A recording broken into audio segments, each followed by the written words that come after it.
Well, hello, Viking football fans, and welcome to this edition of the Billy Skinner Lamar Viking Football Coaches Show. I'm Bill Frawley, and with me, as always, of course, head Viking football coach and Lamar High School athletic director Billy Skinner. Coach, how are you today? I'm good. It's a beautiful Monday morning, and we're all excited to get back to work. Well, that's a good thing. That's a real good thing. I know there's a lot of work to be done. It's a short week because varsity Yes. plays Thursday. We'll address that in a few minutes. Um, I, Probably kind of a best way to say it, frustrating Friday evening last weekend. Yeah, frustrating, disappointing, all of the adjectives that you can imagine. Just that's one you want so badly for our team, for our kids. But that's it. Just goes to show if you don't play clean football in our district, if you don't play clean football in those games, it can turn out like it did. And we were the furthest thing from clean that you could be. And so the positive out of all of that is there are some very, very distinct opportunities for us to work on and practice this week. There's some very specific things that we can work on and practice this week and grow and get better because teams in our league, they see those deficiencies and they're going to do everything they can to exploit them. So, after a game like that, it's easy to get your head down. It's easy to woe is me and all of those things. But one of the things I was taught coming up in our profession is you put your head down, you get lost in the work and you get back to work. And so that's what we're at. That's what we're going to do. We're going to get lost in the work and do everything we can to improve the Vikes. Okay. Well, before we talk about any of those specifics that you would like to mention, I think this is another good opportunity for us to talk briefly or however long you want to about how this opportunity after Friday evening's game applies to life in general, life in the future, because I know from our previous online and offline discussions with you and other coaches, y'all aren't just preparing these young men to win on the field, win the day on the field, win the day at practice, but win the day in life. And Yes. so just what you mentioned about when there's adversity, and it'll come, it already comes. And I've talked with some of the players at times about at home, at school, at work, with friends, those things happen. So this is going to be able to help them prepare for life beyond football. No doubt about it. And that's something that we really tap into. Just like in life where you make a plan and sometimes the bottom falls out of that plan. And for us, one of the biggest things we try to teach is when you have that family unit and you stay together, it doesn't matter what's happening around you. It doesn't matter if the bottom is falling out of this deal. As long as y'all have got one another, you can get through anything. And so I tell our guys after wins, after losses, whatever it is, whatever the situation, anything that we do together. And so that was the message Friday night. I know we were all disappointed, but the look in everybody's eyes, the love in everybody's eyes, like that was important that our kids still understood that. Okay. So that we do everything together, succeed, learn, and improve. What will be some of the things that the team's going to work on together as well as with the individual, components of the team? Right. Yeah. So big ones for us are on the special teams. Obviously, giving up a kickoff return was a massive deal for us. Kickoff return for a touchdown, plus a couple of other large returns. We got a punt blocked, which you can't do. You can't get punts blocked and win football games. Offensively, we've got to make sure that we're not making the critical mistakes. And what I told our staff, man, I put us in a really bad situation with the first pick six. And I apologize to our offensive line. I apologize to the quarterback. I apologize to the offensive coordinator because I saw something and I was like, hey, this is going to work. Run it. And we didn't run it enough in practice and we didn't execute it well enough in practice. And for me to expect for us to go out and execute that play whenever we're backed up and it's third and forever. And I put us in a really, really bad situation. And so when I met with the coaches yesterday, my big thing is, hey, sometimes I got to get the hell out of y'all's way. And, and that's just part of it. I think that there are some dangerous things in football. And one of the most dangerous things in football is a head coach that's got a little bit more of a defensive mind but knows just a little bit of offense, that kind of guy, which is me, can get in the way of some things. And so we've got a fantastic staff, period. Defensive staff, offensive staff, and I've got to make sure I'm allowing those guys to do what they do and not necessarily have to throw in, hey, we've got to do this right here, so that kind of got us off with a bang offensively when you turn it over for a pick six, whenever you could do what they wanted to do and pick up 5 yards, punt, and then play some solid defense, which we've been doing all season. So that's a big thing, and that's a big personal thing for me is getting out of the way of our very talented coaches. Well, Coach, I'll pay you a compliment through that. What you have just exhibited is a great example of humility, which is a leadership character that I think your staff and the players are hopefully going to recognize, and they hopefully will all either learn or continue to use that same type of humility when it comes to, again, not just football, but life beyond football. Yeah, I appreciate you. Well, sure. Okay, so what are some of the things then that you see as challenges but able to overcome, maybe even more specifically than what you've mentioned, or maybe you've said it enough, coming up for this week's game, I believe against Bowie? Yeah. So some of the challenges that we're running into now, I know if you looked at the box score, you saw we were over 100 yards in penalties. And specifically, our defense is doing a bunch of great things. I mean, they are playing lights out. They're very, very aggressive. But I think we had 3 face mask penalties when we're going in and tackling people. So just specifically working aiming points on tackling, not getting so high when we do that. From the offensive side of the ball, we've got to make sure that we are shoring up some things as far as internal pressure and all of that good stuff. Our backs, we've got to do a better job of helping in protection. And so that's another emphasis that we'll have. And then the other thing for special teams, our kids, they're working their tails off getting down the field on kickoff. I mean, I have no doubt that the effort is there. There are times where we're either running past a football. There are times where we're getting latched onto and we're not getting off a block. And so those are things that we'll work individually during our special teams time this week. We'll make sure we're going to do some circuit things where we're getting off blocks, where we're tackling, where we're not running past a football. So there are a bunch of little details within our game that we've got to clean up. And I think if we do that, we can compete with anybody. I fear, and with our team, we don't fear anyone. We're not worried about, hey, this team is this record and they do this. Like, we, the Vikes, have to clean ourselves up. And if we focus on us and we do those things, we can compete with anyone. Gotcha.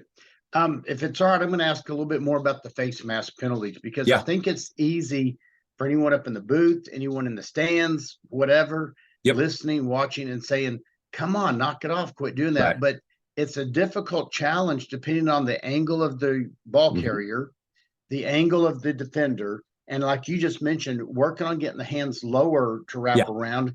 And sometimes that lower means very low when everyone's angled down, correct? Right. No, that's definitely true. And then the other thing is you've got kids who are moving 16, 17, 18 miles per hour and having to think about those things. And so now we've got to, we're not going to make excuses for them. We've got to clean it up. We've got to make sure that we're putting shoulder pads on thighs and running our feet through people.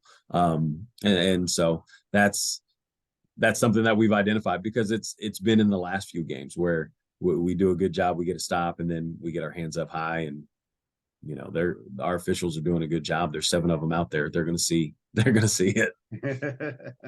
Well, it's easy to say, challenging sometimes, I think, in the heat of the moment for teenagers to continue to accomplish. But like you say, that's one of those things, get it cleaned up, and there's a big step forward. Yeah. How's the overall health of the team? Again, I know you can't really mention specific players, HIPAA rules, but overall, how's the health of the team? Well, there are a couple of guys who are banged up that we're keeping a close eye on, but for the most part, we're in pretty good shape. It being a short week, we'll we'll make sure that we're maintaining our bodies, and doing those things. That's the balance we have to strike this week, where you've got to have some physicality, but you've also got to make sure that you're healthy and ready to roll for Thursday. So we've got a few guys that will be on a little bit different of a maintenance plan body wise this week. And then, we want to make sure that we're available to play on Thursday. Okay. Going back to defense for a moment, shining part of the whole team this whole season. Yes. And Friday night, the defense didn't give up a lot of points. Yep. And that goes, and there's players making impacts from freshmen all the way to seniors. Yep. And I'd just like to give you the opportunity, if you can think, and I don't want to put you on the spot too much, but there's some guys that are making big impacts.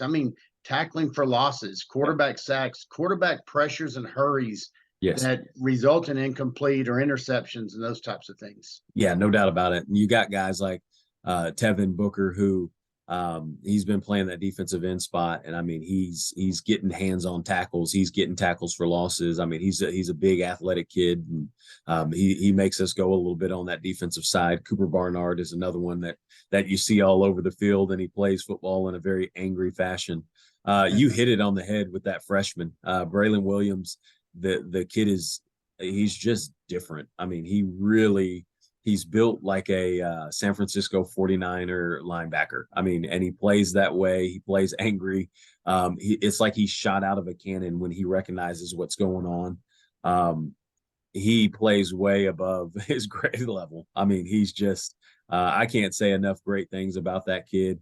And I know for sure colleges are getting ready to start noticing that this 15-year-old freshman is out on that defensive side playing grown man football. Gotcha. Well, it is a short prep week. We've talked about that a little bit. So, and this is going to happen 2 weeks in a row. Can you tell us what happens on Friday after a Thursday game?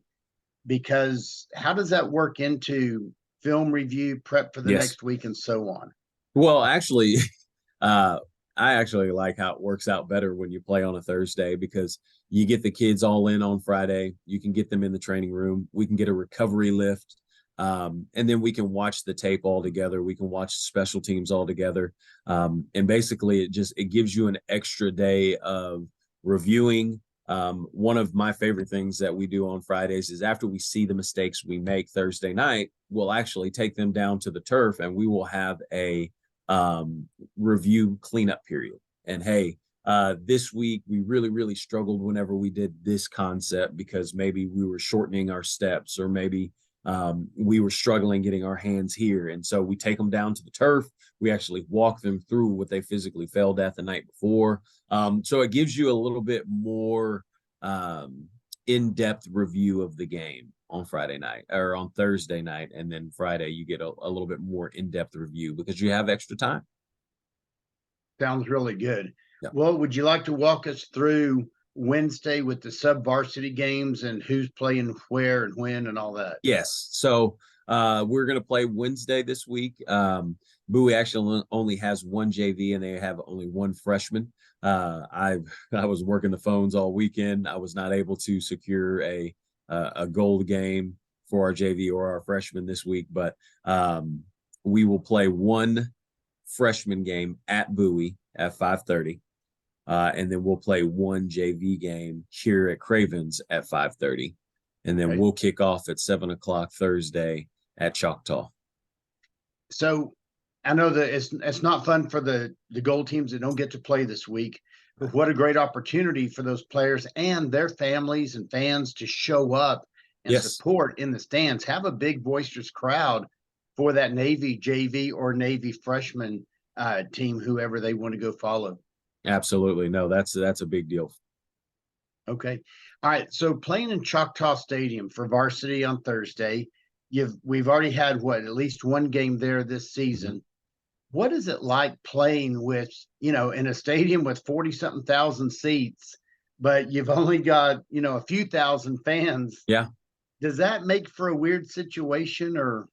No, not at all. Because it feels like they're right there on top of you, especially on the visitor side.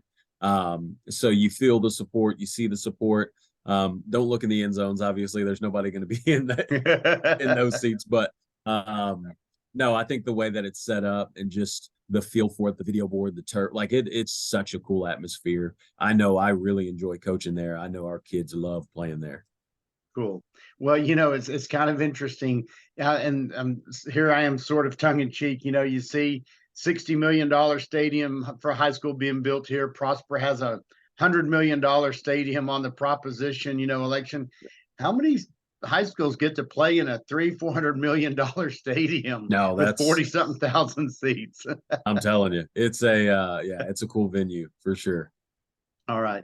Well, Coach, anything else you'd like to add about other sports activities or the Booster Club and so on?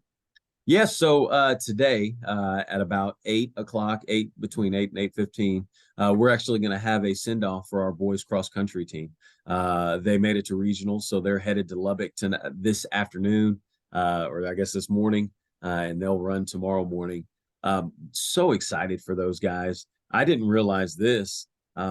This is the first time in 20 years that we're sending cross country to regionals, and That is so I mean, awesome. yeah, it's very cool. Again, it's a testament to Coach Camp and the work that she and Coach Hoffner are putting in with our cross country kiddos. And so I'm thrilled about that. If people probably won't see this in time to get there for the 8 o'clock send off, but it'll be cool. It'll be cool to do a send off today.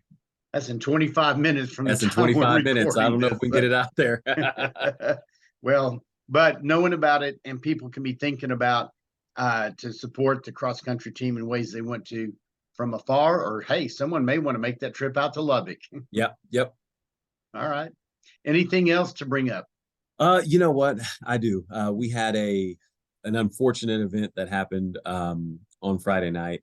At halftime, our band was performing, and our kids were sent out of the tunnel while the band was performing on the field. It was embarrassing. It was one of those things that you know I feel like we sent a message to our band kids that I did not want to send, and that's that their part of the game is not as nearly as important as ours, and that's not the case.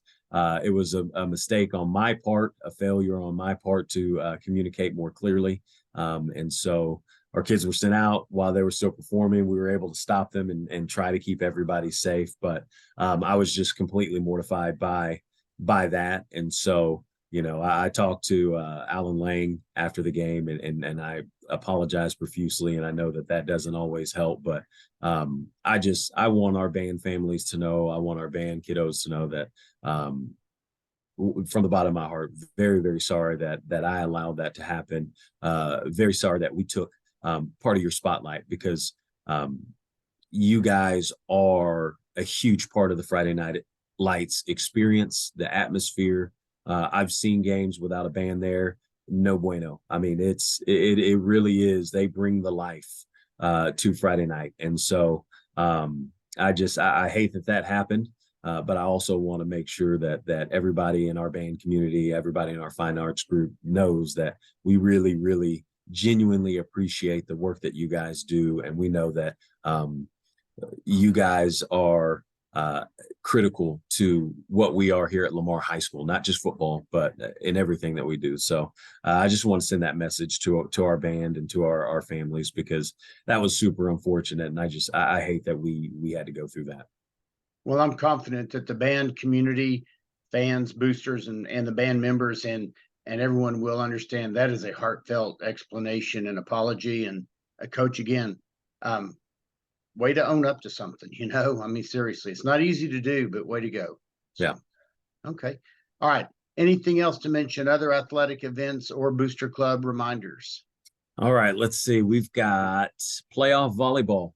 That's going to be, I believe, next Monday. I'm not exactly sure opponent times, venues, things like that, but we do have playoff volleyball right around the corner. Basketball practice is starting. Wow. So very excited about our boys and girls basketball programs getting ready to get kicked off. Wrestling is right around the corner. I know they have weight certification today, so excited to watch some of our wrestlers. And I know a few of our boys are actually going to do both wrestling and football. So excited for those multi-sport guys. So a lot coming up, a lot happening. in Lamar athletics. Very excited about all of it. All right. What else do we have? I do want our families to know. I do want our kids to know. We didn't take care of business on Friday night, but the opportunity to reach our goal and make the playoffs is still there in front of us. There are a couple of scenarios that we can, if we take care of business, we're gonna be in the dance. And so there's still hope, which that's important. And I think when you have that carrot for your team, it does make prep a little bit better each week, and it does make it just adds that extra oomph that you need. And so I want our families to know, I want our kids to know, hey, we still got a shot, we still got an opportunity, we're still alive in this thing. We got to win the day though, and that's the only way this is going to happen, is if we win each day. Well, it's always important to even just play for pride, but knowing that there's still an opportunity to make it to the dance, as you call it, that adds another oomph to it. And from what I see, on Friday nights, Thursday nights, talking with you in person, otherwise, coaches in person, otherwise, players in person, otherwise, there is still a big drive and determination to make that happen. No doubt about it. All right. Anything else to add before we close off this week? Man, I feel like I got a ton of things to add. So this is the last one. I promise. Sure, no problem, man. I wanted to thank you so much for coming and talking to our kids on Friday, doing the devotional. I know that the message you sent for our kids, it hit home. It hit home for me. I know you and I spoke Friday night after the game, and we talked about that seat at the table. And in that moment, I needed that message from you. And in that moment, that night, whenever you sent me that shot of, hey, don't let somebody steal that seat at the table, that really, really hit home. So I appreciate you for that. I know our kids really appreciate you for that. So thank you. Well, you're welcome. I enjoyed it, and thank you for the opportunity. I'll be happy to do that or anything else that helps the program at any time. Absolutely, man. We appreciate you. All right. Well, until next time, I'm Bill Frawley with head Viking football coach Billy Skinner saying VFND. VFND.